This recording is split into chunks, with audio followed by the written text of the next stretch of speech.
हाँ मेरे चीतों, क्या हालचाल है तुम्हारे। टेस्ट नंबर 33 में तुम्हारे लिए लेकर के आ चुका हूं। रेगुलर प्रैक्टिस करते हुए चलो और शानदार तरीके से अपनी प्रिपरेशन के अंदर उन न्यू पैटर्न्स को ऐड करते हुए चलो जो कि अभी रिसेंट एग्जाम के अंदर चेंज हुए हैं। एडुकेटी और टीसीएस के जो भी बेहतरीन पैटर्न्स आप लोगों से पूछे जाते हैं अभी रिसेंट जो एग्जाम का लेवल है उसके अकॉर्डिंग ये टेस्ट आप लोगों के लिए बनाए जा रहे हैं। लाइव ये बनते हैं आपके लिए लेटेस्ट पैटर्न के ऊपर बेस्ड ऑन रेगुलर ये आ रहे हैं आप लोगों के जो हैं वो टेस्ट रैंकिंग एप्लीकेशन के ऊपर आप जाके देखोगे तो ये फ्री मॉक टेस्ट के अंदर आपको यहां पर अवेलेबल हो जाते हैं। लाइव टेस्ट में आप जाके देखो, डेली टेस्ट 24 घंटे के लिए पहले यहां रहता है, फिर इसका सॉल्यूशन आता है। इसके जो सॉल्यूशन आ रहे हैं वो आ रहे हैं आप लोगों के Balram sir reasoning YouTube channel पे। सब्सक्राइब कर दो भाई। रेगुलर इसकी प्लेलिस्ट मैंने बना रखी है और यहां तुम लोगों के लिए जो है टेस्ट का सॉल्यूशन रेगुलर बेसिस पे आ रहा है। ठीक है, कोई भी टेस्ट मिस किया है तो उसको कंप्लीट करो और फिर इसका सॉल्यूशन देखो। आइए शुरुआत करते हैं इस टेस्ट की। ये एप्लीकेशन है टेस्ट रैंकिंग और सिलेक्शन वे टेस्ट रैंकिंग, इसको आपको इंस्टॉल कर लेना है। आइए, प्रश्न है हमारे पास, if jacket is coded 146542, coat is coded 6942, word does the code 6965 जो है सेम कोड लैंग्वेज में इसको कहा जाएगा। चलिए देखो भाई, हो क्या रहा है, जैकेट को 146542 लिखा गया। ठीक है, 146542। ठीक है, देखो यहां हमारे पास में है कोट, कोट को लिखा है 6942 यहां पे। ध्यान से देखो, ए के लिए 4 है, ए के लिए 4 है, टी के लिए 2 है, टी के लिए 2 है, पहले से पहले की मैचिंग है। इसी तरीके से 6965 का कोड क्या होगा, 69 के लिए आ रहा है सर सी ओ, और 6 के लिए आ रहा है सी, और 5 के लिए आ रहा है सर हमारे पास यहाँ पे चौथे नंबर पे K. Cock, cock will be your answer. कौन से विकल्प, डी में। आ गया। नेक्स्ट देखो, निश्चित कोड भाषा में विंडो को लिखा जाता है DRMWLD के रूप में। ठीक है, लेटर से लेटर की कोडिंग है, पहले लॉजिक को डिकोड करो। ठीक है, तो ये हमारे पास में दे दिया सर विंडो, और विंडो को इन्होंने लिखा है DRMWLD यहां पर। ठीक है, तो अब देखो कि सर W तो रीअरेंजमेंट तो पूरा नहीं है, DW opposite opposite, NM opposite opposite opposite, विपरीत का लॉजिक दे दिया भाई, कुछ नहीं है इससे ज्यादा। तो सैटर्न को लिखेंगे H, A का अपोजिट Z, G का T है, U का F है, R का I है, N का M हमारे पास में है। तो ये आपको दे दिया HZGFIM के रूप में, सी विकल्प में। आ गया। नेक्स्ट देखो, यूनिवर्सल शब्द के अक्षरों को कितने ऐसे जोड़े हैं आगे और पीछे दोनों दिशाओं में के बीच में उतने अक्षर हैं जितने अंग्रेजी वर्णमाला क्रम में हैं। तो हमारे पास में यूनिवर्सल शब्द है। ठीक है, ये 21, 14, 9, 22, 5, 18, 19, 1, 12। अब इसने कहा है कि कितने ऐसे अक्षर हैं उतने ही बीच में अक्षर। देखो क्या करना है इसमें, 21 से बढ़ती हुई काउंटिंग करो, 22, 23, 24, 25, 26, 27, 28, 29, कोई मैचिंग नहीं है। 14 से देखो, 15, 16, 17, 18, 14 से 18, एन और आर एक पेयर होगा फॉरवर्ड, फिर एन और एस का भी एक पेयर होगा। ठीक है, 20, 21, 9 से देखो 10, 11, 12, 13, 14, 15, नो मैच। 22 से बड़ा है ही नहीं। 5 से देखो 6, 7, 8, 9, 18 से 19 सर आर और एस हमारे पास एक पेयर बनेगा। 20, 21, 19 से बड़ा नहीं, एक से बड़ा नहीं। फॉरवर्ड मिल गए 3 पेयर। बैकवर्ड आओ, बढ़ते क्रम में गिनती होगी हमेशा, 12 से 13, 14, 15, 16, 17, 18, 19, 20। एक से देखो 2, 3, 4, 5, 6, 7, 8, 19 से 20, 21, 22। तो ये हमारे पास में एस और वी वो पेयर बना है एक। आगे देखो 18 से 19, 20, 21, 22, 23, 5 से 6, 7, 8, 9, 22 से बड़ा नहीं है, 9 से 10, 11, 14 से नहीं, एक यहाँ है, टोटल 4 है। कौन से विकल्प, डी विकल्प में एग्जैक्ट 4 ऐसे पेयर हैं। आगे नेक्स्ट देखो, शब्द की पहचान यस्टरडे शब्द के अक्षरों का उपयोग करके नहीं बनाया जा सकता। ठीक है, चलो भाई, ये देखो इरेज, ERAS ई बिल्कुल बनेगा। स्पोर्ट SPO हमारे पास यहाँ पे ऐसा शब्द है, तो यस्टरडे में आता ही नहीं है, तो ये तो डेफिनेटली नहीं बनेगा। यहां देखो, एम्फेसिस को लिखा जाता है JNQIFTNT, तो एलिफेंट को लिखा जाता है JMJQIFOU के रूप में। तो हमारे पास में है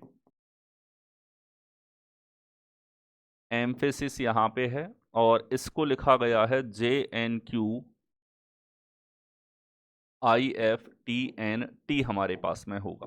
अब चेक करो भाई क्या है, सर ई से जे प्लस का 5 है, एम से एन प्लस का 1 है, पी से क्यू प्लस का 1 है, एच से आई प्लस का 1 है, ए से एफ प्लस का 5 है, एस से टी प्लस का 1 है, आई से एन प्लस का 5 और यहाँ देखो प्लस का 1। जब जब वॉवल आ रहा है तो मेरे भाई यहाँ पे हो रहा है प्लस का 5 और जब जब कॉन्सोनेंट आ रहा है प्लस का 1, यानी वॉवल कॉन्सोनेंट का लॉजिक है पहले से पहले में एग्जैक्ट लगा दो भाई। ठीक है, वॉवल में +5 करोगे तो सर आई से एन आएगा, ओ से +5 करने पर टी आएगा, वॉवल में +5 करोगे जेड आएगा, बाकी +1 करोगे एफ से जी आ रहा है, जे से के आ रहा है, एम से एन आ रहा है, जे से के आ रहा है। ठीक है, तो ये हमारे पास में होना चाहिए। तो रिलेशन इससे, इसका इससे, ये पूछा ही नहीं है बाबू, इसने पूछा है सिमिलर एनालॉजी कौन से विकल्प में। देखो भाई देख लेते हैं, ई से जे आ रहा है, आना ही चाहिए था, और ओ से टी आ रहा है, टी होना चाहिए था, ये दोनों तो गए। ठीक है, आगे हमारे पास में ए से आएगा एफ यहाँ पे, जो कि है ए से बी नहीं हो सकता, ए से एफ ही होगा। कौन से विकल्प, डी विकल्प में आपको दिया हुआ है। वोवल और कॉन्सोनेंट का लॉजिक सटीक होना चाहिए। नेक्स्ट आओ, दो दो अक्षरों की श्रृंखला है, प्रश्न चिन्ह के स्थान पर हमारे पास क्या आएगा। तो देखो भाई एल से एम है, एम से ओ है, प्लस का 1 इधर था, प्लस का 2 इधर है, प्लस का 3 इधर है, प्लस का 4 करोगे भाई वी आएगा, प्लस के 5 पे ए आ रहा है। वी वाला विकल्प देखो तो भाई हमारे पास में बी विकल्प में आपको दिया हुआ है। ठीक है, चलिए आगे देखो, एल्फान्यूमेरिक एनालॉजी ट्रेंड है रिसेंट एग्जाम का, बहुत पूछे जा रहे हैं ये सवाल। देखो भाई क्यू एफ 100 से आ रहा है, आर एच 220, 120 का एडिशन, 120 का एडिशन। ठीक है भाई 120 ऐड हो रहा है, 120 ऐड होगा तो 270 आएगा आंसर में, जो दे रखा है दो विकल्पों में। अब देखो क्यू से आर प्लस का 1, एफ से एच प्लस का 2, तो प्लस का 1 करोगे तो एन, प्लस का 1 करने पर वाई, एन वाई हमारे पास में होना चाहिए, +1 इधर है पहले, +1 एम, एम आएगा इधर और +2 से आएगा जेड, एम जेड है ए विकल्प में, ए करेक्ट आंसर आपके पास में होगा। एग्जैक्ट सेम लॉजिक लगाना है। यहां देखो alpha numeric series recent exam की जान आन बान शान, बार बार पूछा जा रहा है आप लोगों से। टी से क्यू -3, क्यू से एन -3, जेड से -3, डब्ल्यू होगा, आई से एम प्लस का 4 है, एम से क्यू प्लस का 4 है, ए से प्लस का 4 करोगे तो आएगा ई हमारे पास, तो डब्ल्यू ई है बी विकल्प में और बी करेक्ट आंसर होगा। आगे नेक्स्ट देखो, कावडली को ब्रेव के साथ रिलेशन आपको दे रखा है। कायर और बहादुर दोनों विपरीत शब्द हैं भाई एक दूसरे के। पारंपरिक यानी कि जो चीज ट्रेडिशनल है, और इसका विपरीत होगा आधुनिक, जो हमारे पास नहीं है, नेशनल प्रोग्रेस और कल्चर नहीं हो सकता। आगे देखो, दो हमारे पास सेट हैं, 28 60 62, 28 60 22 है हमारे पास, 349 1630 और 186 यहाँ पे है। रिलेशन आपको चेक करना है। तो देखो भाई इन दोनों को जोड़ोगे तो 50 आ रहा है, 50 से 10 ज़्यादा है, इनको जोड़ने पे तो ये नहीं आएगा। इनके बीच का अंतर 6, 6 का 10 गुना है भाई, इनके बीच का अंतर हमारे पास 3, 18 दूनी 36 यानी कि 16, 10 गुना। ये लॉजिक है भाई, ये दिमाग लगाया इन्होंने। A-C का 10 गुना करने पर B आ रहा है। थोड़ा सा पेन और दिमाग एक साथ चला दोगे, निश्चित रूप से आंसर पे पहुंचोगे। ठीक है, यहां देखो डिफरेंस का 10 गुना तो नहीं है, ये 14 का 10 गुना है, इनके बीच में 14 अंतर नहीं है। इनके बीच में अंतर है सर 2 और 3 32 का, 32 का 10 गुना है। बी करेक्ट आंसर होगा। आगे यहां देखो, एक निश्चित तर्क के अनुसार 20 30 से संबंधित, 42 56 से संबंधित है, एनालॉजी दे दी। ठीक है, ऐसे लिखने के बजाय भाषा के रूप में सवाल दे दिया। 14 का 3 गुना, 14 का 4 गुना, और ये देखोगे भाई 10 का 2 गुना, 10 का 3 गुना। रेशो तो समान नहीं है भाई। ठीक है, रेशो समान नहीं है तो देखो इधर 1.5 गुना कर दिया, यहाँ देखोगे तो सर हमारे पास 1.5 गुना 63 हो जाएगा, इधर 1.5 गुना भी नहीं है हमारे पास। जोड़ोगे तो प्लस का 10 है, इधर जोड़ोगे मेरे भाई तो हमारे पास में कितना है, 14 ऐड हो रहा है। ठीक है, तो उसी तर्क के अनुसार 72 का रिलेशन किससे होगा, 72 का रिलेशन किसके साथ में होगा। देखो एक चीज़ है, सारे के सारे एक ही टेबल में आ रहे हैं हमारे पास, जैसे ये 14 की टेबल में था और ये 10 की टेबल में है। ठीक है, 24 3 72, 2400 के 96 हमारे पास में होगा। ठीक, अच्छा, एक और चीज़ बहुत प्यारी संख्या है, ये जो संख्या है ये 4 का स्क्वायर प्लस 4 होती है और ये 5 का स्क्वायर प्लस 5, तो वही सारी संख्याएं हैं। ये 6 का स्क्वायर प्लस 6 और ये 7 का स्क्वायर प्लस 7। ये सर 8 का स्क्वायर प्लस 8 है, इधर 9 का स्क्वायर प्लस 9 होगा तो दैट विल बी 90। ये आपको दे रखा है डी विकल्प। बहुत बढ़िया, बहुत प्यारा और बहुत रिपीटेटिव क्वेश्चन है। यहाँ देखो आपको एक मैट्रिक्स दे रखा है, क्वेश्चन मार्क के स्थान पे क्या आएगा आपको पता लगाना है। सबसे बड़ी संख्या हमें यहाँ दिखी, लेकिन ये तो छोटी है। कुछ ना कुछ अजीबो गरीब लॉजिक है। ये लॉजिक गरीब भी हो सकता है, अजीब भी हो सकता है। 6 का स्क्वायर, 8 का स्क्वायर, 12 का स्क्वायर, स्क्वायर हमें यहाँ दिखा 14 और 6 20, 8 27 35 और ये हमारे पास 23। ये लो भाई, हिंट थी कि आपको परफेक्ट स्क्वायर दिख रहे हैं। यहाँ देखिए 0 1 2 5 26, नेक्स्ट हमारे पास में क्या होगा। ठीक है, बड़ी तेजी से संख्या बढ़ी है, लेकिन मजे की बात यह है कि आंसर 600 क्रॉस कर रहा है, 400 क्रॉस कर रहा है। बाबू ऐसा तो स्क्वायर के बिना नहीं हो सकता। हिंट है 5 से ये 26 भी दिखा तो भी हमें दिखा 5 का स्क्वायर प्लस 1 है, ये 2 का स्क्वायर प्लस 1 है, ये 1 का स्क्वायर प्लस 1 है, ये हमारे पास 0 का स्क्वायर प्लस 1 है, तो अगला 26 का स्क्वायर प्लस 1 होगा। 676 प्लस 1 677 आएगा बी विकल्प में। आ गया। नेक्स्ट देखो, चार चिन्हों को क्रमिक रूप से बदलने दिए गए समीकरण को संतुलित करने के लिए कौन सा कॉम्बिनेशन सही होगा। संख्याएं 3 डिजिट की, जितनी बड़ी संख्या उतना आनंद हमें आता है कि सर ऐसा क्यों, क्योंकि हमें पता है मल्टीप्लिकेशन नहीं लगा सकता है बाबू। बाबू ने मल्टीप्लाई कर दिया यहाँ पे, हमने कहा बाबू तुम्हें चेक ही नहीं करेंगे, तुम्हें काहे चेक करें बेचारा, हमारा बराबर के इधर तो 12 है, गरीब सी संख्या है, तो मल्टीप्लाई कर रहे हो। ठीक है, गरीबों के साथ अन्याय कर रहे हो।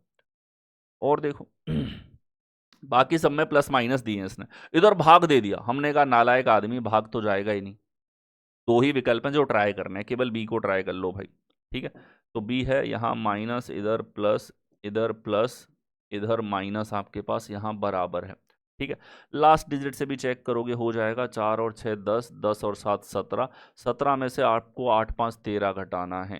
ठीक है, यानी लास्ट डिजिट 4 बचेगी, यानी ये कॉम्बिनेशन हमारे पास नहीं बन सकता। ध्यान से देखना, ये 4 पॉजिटिव है, 6 पॉजिटिव है, 7 पॉजिटिव है, 7 से 13, 13 4 17, 17 का आखिरी अंक 7 है, आखिरी अंक में से 5 और आपको 8 घटाया है यानी 3, तो लास्ट अंक 4 आएगा जो नहीं आ रहा। आंसर सी को होना पड़ेगा। देखो यहाँ है सर प्लस इस तरफ लगाओ, माइनस इधर, प्लस इधर लगाओ, माइनस इस तरफ, तो प्लस वाले हैं 4 और 5 9, 9 और 7 हमारे पास 16, लास्ट डिजिट है 6, और इधर आ जाएगा हमारे पास में देखा जाए तो सर 6 माइनस में है 8, 8 से 14, लास्ट डिजिट है 4, आखिरी अंक 2 आएगा। आंसर सी को ही होना पड़ेगा। नेक्स्ट आओ, स्मार्टनेस को बीट नहीं कर सकते। आ गया, ए प्लस बी का अर्थ ए बी का पिता, ए माइनस बी ए बी की माँ, रिलेशन दे दिए, पूछा है क्यों पुत्र है पी का। ऐसा रिलेशन चेक करो जिसमें क्यू पी का पुत्र हो। चलिए भाई, ये पी आर होना चाहिए, ठीक है, थोड़ा सा टाइपो है, पी क्रॉस आर हमारे पास यहाँ पर हो। ठीक है, तो पी क्रॉस आर का अर्थ है हमारे पास में पी आर का भाई है। आगे देखोगे आर माइनस क्यू, तो आर क्यू का माँ है। यहाँ हमारे पास में क्यू पी का पुत्र, ये रिलेशन नहीं हो रहा। P plus Q, P Q का पिता है, Q minus R Q R की माँ है। ये तीसरी पीढ़ी पे चला गया पी और आर का रिलेशन। पी क्यू का पिता है, क्यू आर की माँ है, तो ये फीमेल हो गई, क्यू बेटा नहीं हो सकता। P minus Q sir P Q का माँ है। आगे देखो क्यू क्रॉस आर, तो क्यू आर का भाई है। ठीक है, क्यू आर का भाई है, तो क्यू बेटा है पी का, ये रिलेशन बी विकल्प में बिल्कुल सटीक बैठेगा। आ गया, अगला देखो, यदि जनवरी 2019 का महीना बुधवार को समाप्त हुआ तो जून 2019 का अंतिम बुधवार किस तारीख को था। जनवरी 2019 का महीना तो 31 जनवरी 2019 वेनसडे को समाप्त हुआ, तो जून का अंतिम बुधवार, जून का अंतिम बुधवार पूछा है भाई। ठीक है, तो जून में आपको तारीख नहीं दी मेरे भाई, इसने 2019 का पूछा है। आप जर्नी करोगे, आगे बढ़ोगे। ठीक, जनवरी का 31 हो चुका है भाई, खत्म। तो अब हमारे पास में जनवरी में तो दिन बचे नहीं है। फरवरी है 2019 की, 28 दिन है। फरवरी के बाद मार्च, अप्रैल, मई, जून। अच्छा, जून का क्लियर नहीं है। ठीक है, तो अब हमें जून का देखना है। ठीक है, तो जून में लेट्स से हम चल लेते हैं, इन्होंने तारीख लिया 24 पे चल लेते हैं, 24 तारीख का चेक कर लेते हैं जून की। ठीक है, प्लस 24/7। केवल रिमाइंडर से अर्थ है, यहाँ 0 रिमाइंडर, 3 रिमाइंडर, 2, 3, 7 3 21, 3, 3 दूनी 6, 3 3 9 2 11, 11/7 यानी कि प्लस का 4 करना है। बुधवार इधर था, 4 दिन बाद कौन सा दिन होगा? बुधवार के 4 दिन बाद सर हमारे पास में गुरु शुक्र शनि रवि, रविवार यानी कि संडे हमारे पास होगा। ठीक है, अब 24 तारीख को संडे है भाई, 24 को संडे है, तो ये हो गया हमारे पास मंडे और ट्यूसडे, वेनसडे और ये थर्सडे। हमसे पूछा है वेनसडे, बी विकल्प। आ गया। अगला देखो, यहाँ देखो रिलेशन आपको चेक करना है, टेस्ट ऑफ इनइक्वालिटी का सवाल है हमारे पास। एम से जेड पर जाना है, तो सर हमारे पास देखो एम से वाई आ गए, वाई से एक्स आ गए, एक्स से जे चले गए, जे से जेड चले गए, रिलेशन है और सबसे बड़ा चिन्ह यही था, पाथ और रिलेशन दोनों है। वाई से जेड देखो, तो सर वाई से एक्स, एक्स से जे से जेड और रिलेशन यही होगा, बिल्कुल सही। सर दोनों के दोनों करेक्ट हैं, फॉलो करेंगे, पाथ वरीयता दोनों। आ गया ये। 4 मित्र एमएनओपी सीधी पंक्ति में सभी उत्तर की ओर मुंह करके खड़े हैं। 4 2 3 4। ये ओ सबसे दाहिने छोर पे, तो लो भाई ओ सबसे दाहिने छोर पे हो गया। पी ओ के बाएं तीसरा, ओ के बाएं तीसरा, और एम पी और एन के बीच में है, पी और एन के बीच में एम है, हो गया कंप्लीट व्यवस्था। बाएं से दाएं की व्यवस्था क्या होगी? पी एम एन ओ, कौन से विकल्प? सी विकल्प में आपको दिया है। आ गया। अगला देखो, 7 मित्र हैं, प्रत्येक की आयु अलग अलग, मतलब तुलना करवाएगा भाई। ठीक है, 7 लोगों की तुलना, 1 से 7 तक का नंबर आपको लिख देना है। ठीक है, अब चेक करो भाई, ये कहता है एल एम से बड़ा है। ठीक है, एल जो है वो एम से बड़ा है, ऊपर बड़े को लिख रहे हैं। आर एल से बड़ा है, एल आर एल से बड़ा, एन सबसे बड़ा है, एन सबसे बड़ा है। केवल 2 व्यक्ति क्यू से बड़े हैं, क्यू से बड़े केवल 2 लोग हैं। ओ सबसे छोटा नहीं है, ओ यहां नहीं आएगा। केवल एक व्यक्ति एम से छोटा है, एम से छोटा केवल एक व्यक्ति है। कितने व्यक्ति आर से बड़े? इतना सवाल ने दे दिया, इसको फिट करो, अपना दिमाग लगाओ। ठीक है, तो एम के ऊपर आर और एल हमारे पास में आएंगे, ओ सबसे नीचे नहीं होगा, ओ ऊपर कहीं होगा। कितने व्यक्ति आर से बड़े हैं? ये तो अलग अलग पॉसिबिलिटीज हमारे पास बन जाएंगी भाई। ठीक है, कैसे कि ये फिक्स है, एन क्यू एम, यहाँ पे एक पॉसिबिलिटी है आर और एल इधर आ जाए, जो इसके ऊपर है, ओ इस तरफ आ जाए। दूसरा कि सर आर इस तरफ हो और एल इधर आ जाए, ओ इधर, और तीसरा आर इधर हो और एल इधर, ओ इस तरफ। ये पॉसिबिलिटीज हो सकती हैं। एक ही व्यक्ति बचा है क्यू, क्यू को क्यू नहीं, हमारे पास आर हो गया, L M N O P, P तो लास्ट में है, इसमें कोई डाउट नहीं है। कितने व्यक्ति आर से बड़े हैं? भाई या तो आर की व्यवस्था ये, इससे बड़े 3 लोग हैं, या आर की व्यवस्था है इससे बड़ा एक व्यक्ति है। एक तो आंसर में है नहीं, 3 के साथ ही जाना पड़ेगा। पॉसिबिलिटीज हैं इसके अंदर, एग्जाम में पूछा हुआ सवाल भी है, बढ़िया सवाल। नेक्स्ट। अगला देखो, यह है कथन, कथन के बाद आपको निष्कर्ष दे रखे हैं, पॉसिबिलिटी भी पूछ रखी है। देखिए, सम क्रिप्स आर पेंट, सर क्रिप्स और पेंट में सम का relation, no crib is a tab, और all paints are cell, all paints are cells. ठीक है, अब देखो भाई, all cells being crib is a possibility, सारे के सारे सेल जो हैं, देखो पहली बात तो ये एरिया तीनों में कॉमन है, इन तीनों के बीच में कुछ के सारे रिलेशन सही होंगे, किलर आर्गुमेंट नंबर 1। ठीक है, कुछ का है पेंट और टैप में नॉट का रिलेशन है, तो ठीक है। अब देखो इनमें नेगेटिव है, इसने कहा है कुछ सेल के क्रिब होने की, कुछ सेल के क्रिब होने की संभावना है। ये तीनों तो भाई आपस में पॉजिटिव है, हर तरह की संभावना तीनों में सही होगी। At least some taps are not crib. ठीक है, एटलीस्ट कोई अलग से सेंस नहीं बनाता, सम के रिलेशन को दर्शाता है। कुछ नल क्रिब हैं। ठीक है, तो हमारे पास में some taps are not crib, taps और नॉट क्रिब, तो भाई इन दोनों में तो नेगेटिव है, तो सम नॉट का रिलेशन भी सही होगा। Some paint are not tap, paint का कुछ हिस्सा टैप नहीं है। ध्यान से देखना, इस पेंट का ये हिस्सा निश्चित रूप से, ये हिस्सा निश्चित रूप से टैप नहीं है, ये भी सही है। यानी हमारे पास ऑल कंक्लूजन्स यहां पे फॉलो करेंगे। यहां देखो डायग्राम है, हमसे पूछा है कितने लोग शिक्षित और अमीर हैं लेकिन प्रसिद्ध नहीं हैं। शिक्षित और अमीर हैं लेकिन फेमस नहीं है, फेमस नहीं होना चाहिए, ये दोनों का कॉमन, ये दोनों का कॉमन है 3। आ गया।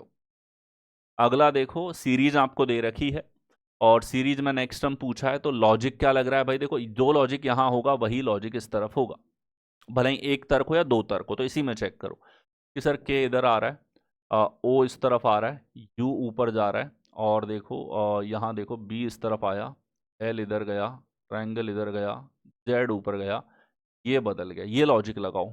ठीक है, बी ऊपर, ट्रायंगल और जेड नीचे।